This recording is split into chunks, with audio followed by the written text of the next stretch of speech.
सभी को नमस्कार। आज हम साइंस का एक बहुत ही महत्वपूर्ण चैप्टर शुरू करने जा रहे हैं। चैप्टर का नाम है लाइट यानी प्रकाश।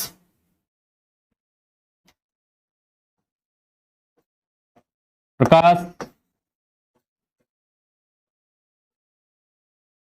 जिसको हम लाइट बोलते हैं,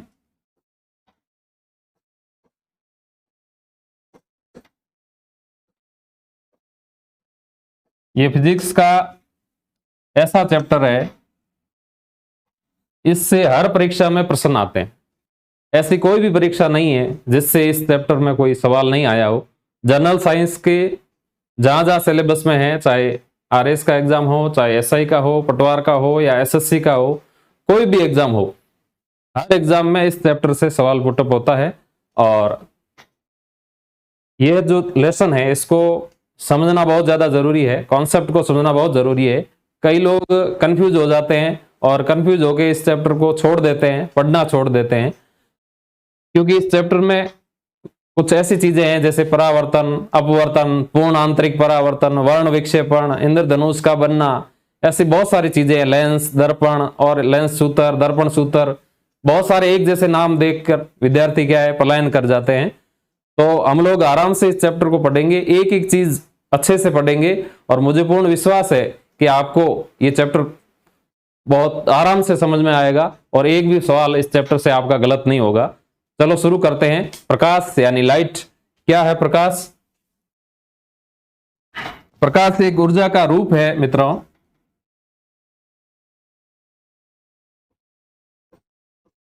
प्रकाश ऊर्जा का रूप है,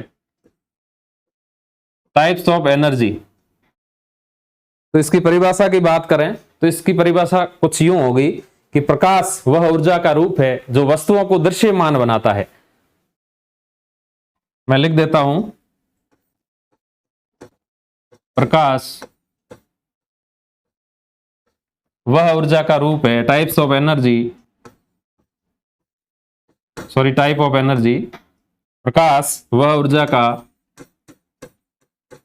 रूप है जो वस्तुओं को दृश्यमान बनाता है। दृश्यमान बनाता है, इसका अर्थ हुआ कि देखने लायक बनाता है, जो वस्तुओं को दृश्यमान बनाता है। विद्यार्थियों ध्यान दीजिए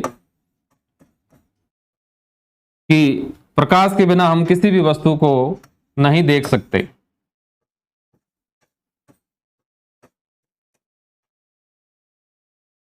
कोई भी वस्तु हमें जब दिखती है, जब हम उस वस्तु से आने वाला प्रकाश हमारे आंखों तक पहुंचता है, तभी उस वस्तु का हमारी जो रेटिना पर प्रतिबिंब बनता है।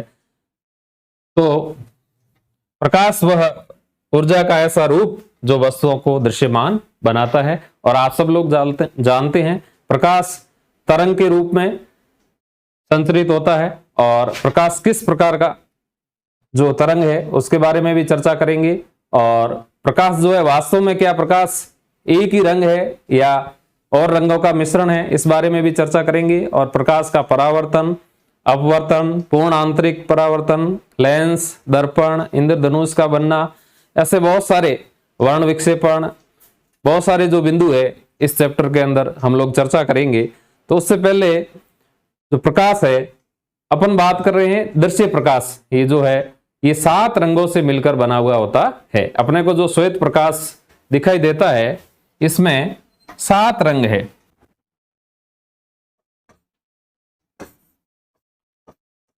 श्वेत प्रकाश में कितने रंग है?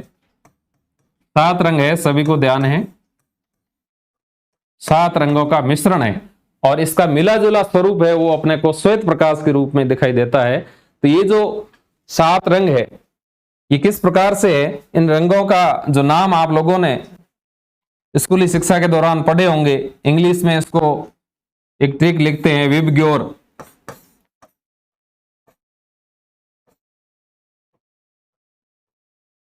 या आपने पढ़ा बेनी आह पीनाला, बेनी आह पीनाला, बेनी आह पीनाला। यहां ध्यान दीजिए, यहां थोड़ा सा आप लोगों को याद रखने के लिए कोई दोनों में से एक चीज याद रखनी, या तो हिंदी वाला याद रखो या इंग्लिश वाला, दोनों को एक साथ याद रखने की आवश्यकता नहीं है, क्योंकि जब आप इसका ट्रांसलेट करोगे तो थोड़ा सा फर्क आएगा, भाषा में फर्क आएगा। जैसे इंग्लिश में जैसे हम लोग इसको ट्रांसलेट करेंगे तो वी का मतलब हो गया वॉयलेट, वी का अर्थ हो गया वॉयलेट,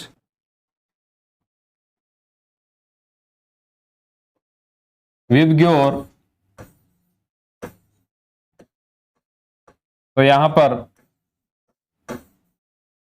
वी का अर्थ है वॉयलेट, आई का मतलब है इंडिगो,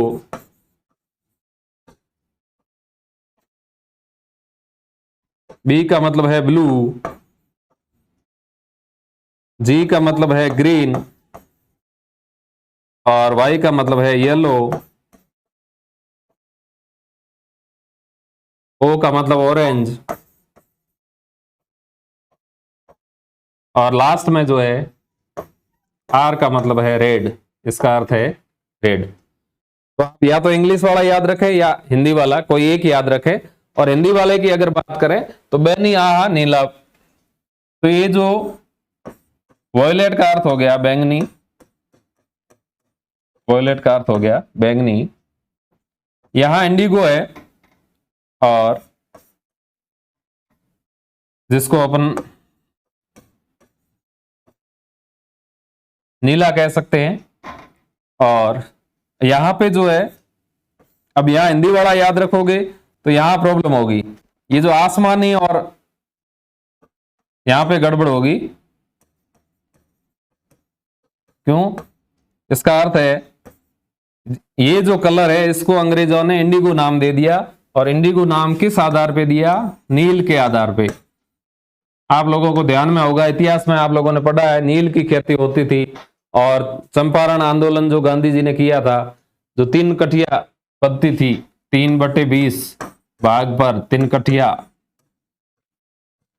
पर नील की खेती जो आवश्यक थी, करनी जरूरी थी, और बाद में नील के भाव अंतरराष्ट्रीय बाजार में गिर गए, तो इन्होंने इस पद्धति से छूटने के लिए जो टैक्स वगैरह अंग्रेज मांग रहे थे, और फिर गांधी जी ने जो है ये आंदोलन किया, और ये आंदोलन काफी सफल रहा, चंपारण आंदोलन वगैरह, उसमें ये मुद्दा था। तो ये नील से नाम आया है, इंडिगो नाम आया है। यहां पर ब्लू का अर्थ है नीला और ये आसमानी, और ग्रीन यानी हरा, पीला, नारंगी और लाल, सब लोग जानते हो। ये हो गया। तो इससे कोई भी एक याद रखे, बैनी आह पिनाला या विबग्योर। ये जो 7 रंग है प्रकाश के, वास्तव में जो दृश्य प्रकाश है वो 7 रंगों के मिश्रण से बना हुआ है। तो अपने को जो है श्वेत प्रकाश दिखाई देता है, ये 7 रंगों का मिश्रण है। वास्तव में 7 रंगों का जो मिला जुला प्रभाव है वो इस रूप में दिखाई देता है, और इनको प्रिज्म के द्वारा हम लोग अलग भी कर सकते हैं। आगे पढ़ेंगे, वर्ण विक्षेपण की घटना पढ़ेंगे, उसमें प्रिज्म से अगर श्वेत प्रकाश की किरण को गुजारा जाता है तो 7 रंगों की पूरी पट्टी जो है अलग हो जाती है। तो ये प्रकाश के रंगों की बात होगी। इसी के साथ मैं और बता देता हूं, इन 7 रंगों में से 3 रंग प्राथमिक है। 3 रंग जो है वो प्राथमिक है। प्राथमिक रंग कौन से होते हैं? कई बार छोटे एग्जाम में पूछ लेते हैं कि निम्नलिखित में से कौन सा प्राथमिक रंग है। तो लाल, हरा और नीला। लाल, हरा और नीला, ये तीनों प्राथमिक रंग कहलाते हैं। इन तीनों को प्राथमिक रंग कहते हैं। तो याद रखना, बाकी वाले जितने भी रंग है वो द्वितीयक रंग है, और इन प्राथमिक रंगों के मिश्रण से ये द्वितीयक रंग प्राप्त होते हैं। प्राथमिक रंगों के बारे में पूछे तो लाल, हरा और नीला। आरजीबी, राजस्थान ग्रामीण बैंक, ऐसे कैसे याद रख सकते हो आप? तो लाल, हरा और नीला ये 3 रंग है, 7 रंगों में से ये क्या है? प्राथमिक रंग है। आगे चलते हैं। ये तो होगी श्वेत प्रकाश के रंगों की बात होगी कि भी 7 रंगों से ये मिलकर बना है। और वास्तव में जो प्रकाश किरण है वो एक तरंग है, एक प्रकार की तरंग है। तो इस तरंग के बारे में, प्रकाश किरण की जो तरंग है उसके बारे में चर्चा करते हैं कि ये कैसी तरंग है। तो तरंग वास्तव में क्या है? तो तरंग एक ऐसा विक्षोभ होता है जो ऊर्जा का स्थानांतरण करता है, उसको हम तरंग कहते हैं। और प्रकाश किरण भी एक प्रकार की क्या है? तरंग है। तो तरंगों के बारे में आप लोगों को जानकारी होगी, थोड़ा बेसिकली मैं बता देता हूं कि तरंगे किस प्रकार की होती है। तरंगों के मुख्य रूप से 2 प्रकार होते हैं। एक होती है यांत्रिक तरंगे, मैकेनिकल वेव्स, यांत्रिक तरंगे। तरंग यानी इसको वेव बोलते हैं।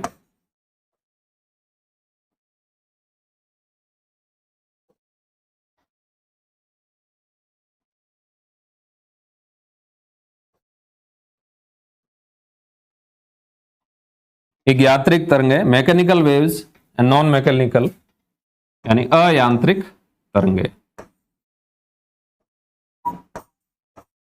यांत्रिक तरंगे और अयांत्रिक तरंगे, 2 प्रकार की तरंगे होगी, यांत्रिक तरंगे और अयांत्रिक तरंगे। अब ये क्या होती है यांत्रिक और अयांत्रिक, इसको ध्यान से समझना।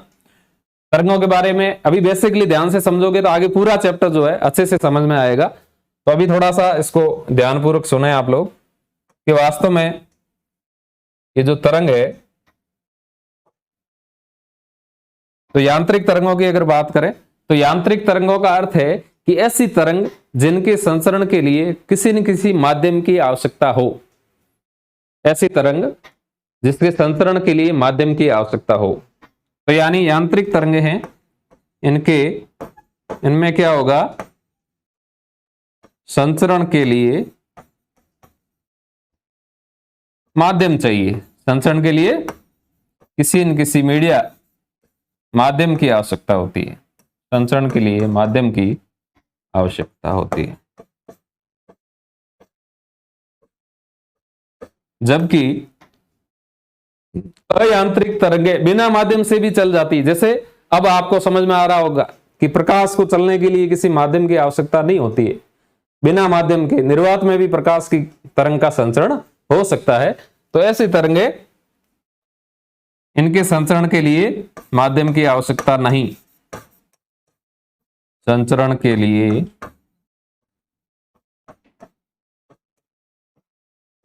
माध्यम की आवश्यकता नहीं, माध्यम की आवश्यकता नहीं।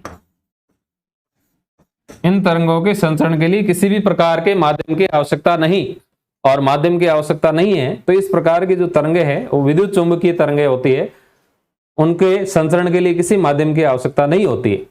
लेकिन जो यांत्रिक तरंगे होती हैं उनके संचरण के लिए हमेशा माध्यम की आवश्यकता रहती है। जैसे उदाहरण के लिए, जैसे ध्वनि तरंग की बात करें, फॉर एग्जाम्पल जैसे ध्वनि की तरंग है, क्या निर्वात में हम ध्वनि सुन सकते हैं क्या? अगर हवा नहीं होती तो अपने तक आवाज पहुंचती है क्या? नहीं पहुंचती है ना। तो ध्वनि तरंगे एक प्रकार की क्या है? यांत्रिक तरंगे हैं। इनके संचरण के लिए माध्यम की आवश्यकता होती है। इसी प्रकार जल की सतह पर उत्पन्न तरंगे वगैरह, ये सब जो तरंगे है ये क्या है, यांत्रिक तरंगे है। और अयांत्रिक जो तरंगे है इनके संचरण के लिए किसी प्रकार के माध्यम की आवश्यकता नहीं होती है। इनका जो उदाहरण है, जैसे सारी जो विद्युत चुंबकीय तरंगे है वो सब क्या है, अयांत्रिक। विद्युत चुंबकीय में अपन उदाहरण ले सकते हैं, प्रकाश तरंग किस प्रकार की तरंग है, ये है अयांत्रिक प्रकार की तरंग है। इनके संचरण के लिए किसी भी प्रकार के माध्यम की आवश्यकता नहीं होती है, बिना माध्यम के भी ये तरंगे चल सकती है। तो ये सारी जो प्रकाश तरंगे हो, चाहे एक्स किरणें हो, एक्स तरंगे हो, गामा तरंगे हो, ये सारी जितनी भी है, रेडियो तरंगे हो, ये सारी जो है इस श्रेणी में आती है। और इनको, क्योंकि इनका जो उत्पत्ति का जो स्रोत होता है वो चुंबकीय क्षेत्र और विद्युत दो क्षेत्र लंबवत होते हैं आपस में, इसलिए इनको विद्युत चुंबकीय तरंगे भी कहते हैं। तो प्रकाश तरंग एक प्रकार की विद्युत चुंबकीय तरंग है, विद्युत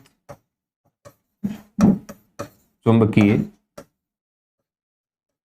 तो छोटा प्रश्न कई बार पूछ लेते हैं कि निम्नलिखित में से प्रकाश तरंग कैसी तरंग है, यांत्रिक है, अयांत्रिक है ना। या फिर ये पूछ ले कि विद्युत चुंबकीय तरंग निम्नलिखित में से कौन सी है या कौन सी नहीं है। तो इस प्रकार के अगर प्रश्न पूछे तो इसमें ध्यान रखना है, ये जो अयांत्रिक तरंगों की श्रेणी में प्रकाश तरंगे आती है, और यांत्रिक तरंगों की श्रेणी में ये ध्वनि तरंगे वगैरह है। या फिर किसी डोरी में जो है, कोई डोरी पकड़ी हुई है, उसको उसके ऊपर जो तरंगे अगर उत्पन्न करें तो वो तरंगे भी किस श्रेणी में आएगी, यांत्रिक। जल की सतह पर जो तरंगे उत्पन्न होती है वो भी किस श्रेणी में आएगी, यांत्रिक तरंगों की श्रेणी में आएगी।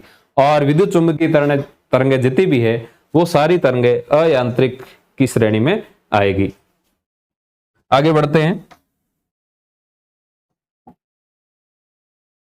तो प्रकाश तरंग की अपन बात कर रहे थे, बेसिकली मैंने आपको समझाया।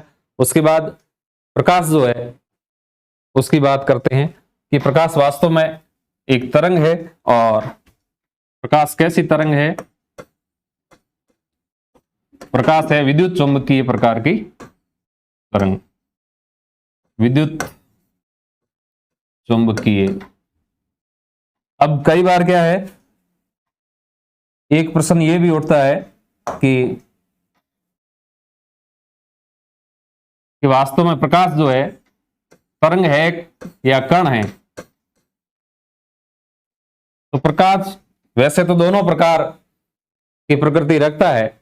अलग अलग वैज्ञानिकों ने जब रिसर्च किया तो पता चला कि प्रकाश की तरंग प्रकृति भी है, कणीय प्रकृति भी है। तो वो अलग अलग घटनाओं में अलग अलग प्रकार की प्रकृति रखता है। और अपन जो अभी परावर्तन, अपवर्तन, ये सारी जितने भी पढ़ेंगे ये प्रकाश की तरंग प्रकृति के अंतर्गत है। और कणीय प्रकृति की बात करें तो प्रकाश का जैसे प्रकाश विद्युत प्रभाव है वो उस श्रेणी की व्याख्या करेगा। तो ये आगे की बात है। प्रकाश वास्तव में क्या है, विद्युत चुंबकीय प्रकार की तरंग है। प्रकाश की स्पीड की बात करें कि इसकी गति कितनी है, इसका वेग कितना है, वेलोसिटी ऑफ लाइट। तो प्रकाश का वेग है 3 × 10⁸ मीटर प्रति सेकंड। इसका वेग है 3 × 10⁸ मीटर प्रति सेकंड। इस वेग से ये प्रकाश गति करता है। निर्वात में ये वेग है, और माध्यम जैसे चेंज होगा तो इसका वेग कम भी हो सकता है। अगर सघन माध्यम है तो थोड़ा बहुत उसके अकॉर्डिंग इसका वेग क्या हो जाएगा, कम हो जाएगा। तो ये वेग वाला जैसे छोटे एग्जाम में प्रश्न पूछे जाते, कई बार पुलिस कांस्टेबल में कई बार प्रश्न पूछा भी गया है। और एक बार ये प्रश्न पूछा गया है, एक बार कितने समय में ये पहुंचता है पृथ्वी तक। तो ये छोटे फैक्चुअल क्वेश्चन है जो छोटे एग्जाम्स में पूछे जाते हैं अक्सर। और प्रकाश को यहाँ पहुंचने में समय कितना लगता है, तो समय लगता है 8 मिनट और 20 सेकंड। एक्यूरेट 19 पॉइंट ऐसा कुछ है, इसको अपन लिख सकते हैं। प्रकाश को पृथ्वी तक पहुंचने में 8 मिनट 20 सेकंड का समय लगता है। अब एक उदाहरण मेरे को याद आ रहा है। हम कई बार सोचते हैं, एग्जाम में भी पूछा जाता है कि जो है बिजली चमकती है और चमक को अपन देख लेते हैं हाथों हाथ, और उसकी जो गर्जना है वो बाद में सुनाई देती है ना। और गांव में तो इसका ये उदाहरण दिया जाता है कि भाई यूं है कि बिजली गिरी है तो गिरते हुए तो वो चुपचाप गिरती है और वापस चढ़ते हुए जो है वो आवाज करती है। हालांकि ऐसा कुछ भी नहीं है। इसका कारण ये है कि प्रकाश की गति जो है वो तेज है और ध्वनि की जो गति है वो धीमी है, इसलिए जो है प्रकाश हमारे को पहले दिखाई देता है। प्रकाश हाथों हाथ दिखाई दे देता है, जल्दी दिखाई देता है, और ध्वनि जो है अपने कानों तक बाद में पहुंचती है। इसलिए अपने को लगता है कि ये घटना है दो अलग अलग समय घटी होगी, लेकिन ऐसा नहीं है। ध्वनि बाद में पहुंचती है, इसका वेग कम है और प्रकाश का वेग ज्यादा है, इसलिए ऐसा अपने को प्रतीत होता है। तो ये प्रकाश की तरंग की प्रकृति की बात हुई। प्रकाश का जो स्रोत है उसकी अगर बात करें तो प्रकाश का जो प्राकृतिक स्रोत कौन है? सूर्य। सूर्य से हमें प्राप्त हमारी आकाशगंगा का जो सबसे बड़ा तारा है सूर्य, सूर्य प्रकाश का प्राकृतिक स्रोत है। और सूर्य, वैसे तो सूर्य प्रकृति की सारी ऊर्जा का स्रोत कौन है? सूर्य, क्योंकि सूर्य ऊर्जा का जो फिक्सेशन होता है उसी से जो पौधे भोजन बनाते हैं। ऊर्जा का स्रोत पूछे तो भी सूर्य है। हमारे प्रकाश का स्रोत कौन है? सूर्य। और अगर ऐसा पूछा जाए कि सूर्य की ऊर्जा का कारण क्या है, तो वहां पे नाभिक की संलयन की प्रक्रिया द्वारा सूर्य में ऊर्जा बनती है। तो सूर्य जो प्रकाश का स्रोत है। और जो ऐसे पिंड, अब दीप्त पिंड की मैं बात करता हूं, ये रीट वगैरह में ऐसे सवाल कई बार पूछे जाते हैं। दीप्त पिंड पूछा गया है पिछली बार भी, दीप्त पिंड और अदीप्त पिंड ये क्या है? तो दीप्त पिंड का अर्थ है कि ऐसे आकाशीय पिंड या ऐसे ग्रह जिनका खुद का जो है प्रकाश हो, वो तो कहलाते हैं दीप्त पिंड। सूर्य, तारे, ये सब क्या हो गए? दीप्त पिंड। और जिनका स्वयं के प्रकाश से जो नहीं चमकते उनको कहते हैं अदीप्त पिंड, उनको कहते हैं अदीप्त पिंड। जैसे चंद्रमा जो है सूर्य के प्रकाश के परावर्तन से ही चमकता है। कोई चंद्रमा का अपना कोई प्रकाश नहीं है, इसलिए इसको किस श्रेणी में रखेंगे? अदीप्त पिंड। ये तो हो गई दीप्त पिंड और अदीप्त पिंड की बात हो गई। अब आगे चर्चा करते हैं, वस्तुओं के रंग की चर्चा करते हैं। वस्तुओं के रंग की चर्चा करते हैं कि वस्तुओं का जो रंग होता है, ये कई बार एग्जाम में प्रश्न पूछे जाते हैं। वस्तुओं का रंग, देखिए विद्यार्थियों, वस्तु का जो रंग है वो इस पे निर्भर करता है कि वो वस्तु कौन से प्रकाश को उत्सर्जित कर रही है। अब देखो, कोई भी वस्तु हमें कब दिखेगी? जब उससे आने वाला प्रकाश हमारी आंखों तक पहुंचेगा, उससे परावर्तित होने वाला प्रकाश हमारी आंखों तक पहुंचेगा, तभी वो वस्तु दिखेगी। एक बार ध्यान से सुन ले। जैसे ये कोई अपने सामने कोई मीनार है, ठीक, और ये कोई व्यक्ति खड़ा है।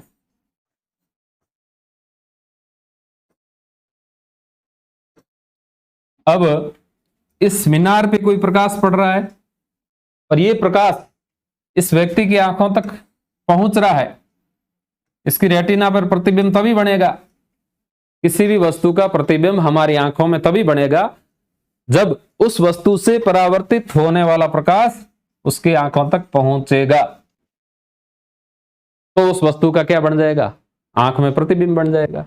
अब रंग की बात करें तो कुछ वस्तुएं क्या होती है, कुछ विशेष रंगों का अवशोषण कर देती है, वापस जाना ही नहीं देती है। और ये रंगों का क्या कर देती है? अवशोषण। यहां लिख देता हूं, अवशोषण। अब जिन रंगों का अवशोषण इस वस्तु ने कर लिया वो नहीं दिखेगी, वो कलर नहीं दिखेगा। और जिस रंग का उत्सर्जन किया,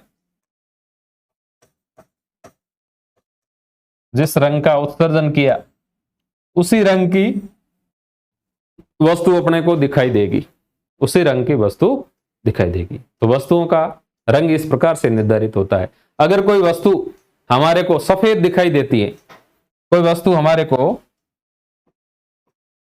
श्वेत दिखाई दे रही है, व्हाइट दिखाई दे रही है, इसका अर्थ है कि उसने सातों रंगों का उत्सर्जन किया है। इसका अर्थ हुआ उसने सातों रंगों का उत्सर्जन किया। ठीक बात। अगर कोई वस्तु काली दिखाई देती है, अगर कोई वस्तु काली दिखाई देती है, इसका अर्थ है उसने सभी रंगों का अवशोषण कर दिया, यानी उस वस्तु से कोई रंग अपनी आंखों तक नहीं आ रहा, इसलिए वो वस्तु क्या है, काली दिखाई दे रही है। सभी रंगों का अवशोषण, सभी रंगों का अवशोषण।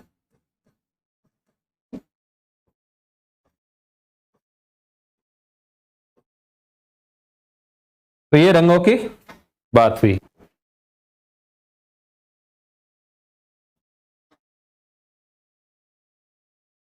अब कोई वस्तु, कई बार प्रश्न ऐसे आते हैं कि भाई वह वस्तु जो है उसको ऐसे कांच में देखने पर उसका कलर कैसा दिखाई देगा, ऐसे प्रश्न कई बार पूछे जाते हैं। उसका एक ही कॉन्सेप्ट है कि उसको किसी भी वस्तु को अपन श्वेत प्रकाश में देखते हैं, किसी भी वस्तु को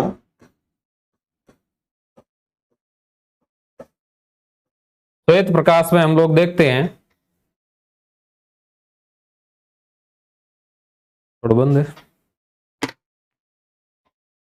तो श्वेत रंग में किसी भी वस्तु को देखेंगे तो वास्तव में वह वस्तु जिस रंग को उत्सर्जित करेगी उसी रंग की वस्तु दिखेगी। अब दूसरी बात है कि एक उदाहरण है, जैसे कि लाल रंग की वस्तु को हरे शीशे में देखने पर, हरे शीशे में देखने पर वो कैसी दिखेगी। तो लाल रंग की वस्तु को हरे शीशे में देखने पर वो कैसी दिखेगी, तो इसका आंसर होगा वो काली दिखाई देगी। कैसी दिखाई देगी, काली। तो इसमें एक चीज याद रखनी है, वह वस्तु लाल रंग को अगर उसी रंग में, लाल हो चाहे कोई भी कलर हो, उसी रंग के शीशे में देखने पर या श्वेत प्रकाश में देखने पर वो वैसी दिखेगी। इसके अलावा चाहे किसी भी रंग में देखो, लाल रंग को हरे रंग में देखो चाहे पीले रंग में देखो, ये तो क्या अलग अलग उदाहरण कंफ्यूज करने के लिए दे दिए जाते हैं, अन्य किसी भी कलर में देखोगे तो वो काली दिखाई देगी। तो ये बात याद रखना। तो ऐसे कई बार प्रश्न पूछे जाते हैं, उदाहरण देके कि इस रंग की वस्तु है उस रंग के शीशे में देखने पर कैसी दिखाई देगी, तो आंसर क्या होगा, काला रंग। तो काले रंग की दिखाई देगी। कारण क्या है कि वो किसी भी रंग को जो है उत्सर्जित नहीं करेगी, और उत्सर्जित नहीं करेगी तो उत्सर्जित प्रकाश वहां से नहीं पहुंचेगा, तो वो वस्तु काले रंग की दिखाई देगी। ये तो रंगों की बात होगी। अब प्रकाश के द्वारा जो घटनाएं घटित होती है, जैसे परावर्तन, अपवर्तन, उनकी चर्चा करते हैं। सबसे पहले प्रकाश का परावर्तन। प्रकाश का परावर्तन क्या होता है, आप लोगों ने पढ़ रखा है, सुन रखा है।